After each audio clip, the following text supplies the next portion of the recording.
Maria Teresa, there's Donald Trump finally asked about his great contribution to American politics, which is a level of lying unseen before at any point in our history.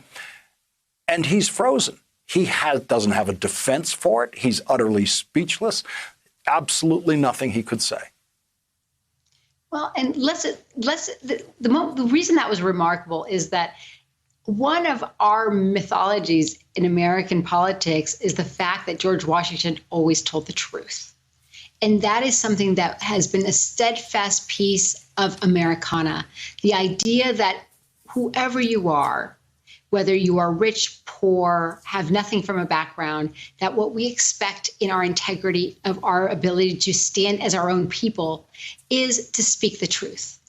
And Donald Trump not only fumbled, but he is the juxtaposition of what we deeply believe is honorable in our country. And that is why this was so difficult for him. And I think that reporter, what he did was expose a fundamental juxtaposition of what we believe as Americans as honorable and as religious as Donald Trump likes to pretend that he is, and wiped it away.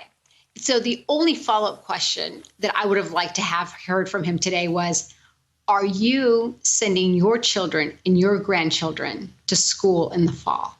Because that would, again, expose this inability of Donald Trump not only to speak the truth, but his fundamental hypocrisy with the American people. Professor Glaude, one of the things I noticed was he didn't even call it a nasty question. When you think of the questions Michel Sindor and others have asked in that room for which they get slammed by Donald Trump as asking a nasty question, he was so flattened by it that it's like he couldn't believe what he had just heard. Right. The image that came to my mind, Lawrence, is someone getting popped in the mouth and just, touching their lip, trying to figure out what's going on. Mm-hmm.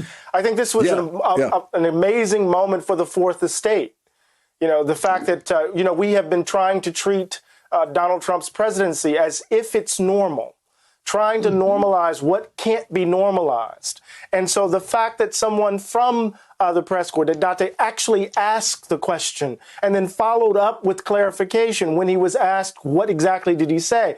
This is precisely what the Fourth Estate should be doing as a critical component of our democracy, because Donald Trump's lying has not only diminished the White House, it has diminished we see it in the data, Lawrence, the broad trust that the everyday people have in the government. We're seeing that decline precipitously, precisely because he lies through his teeth every single day. So I'm just here to the reporter from the Huffington Post.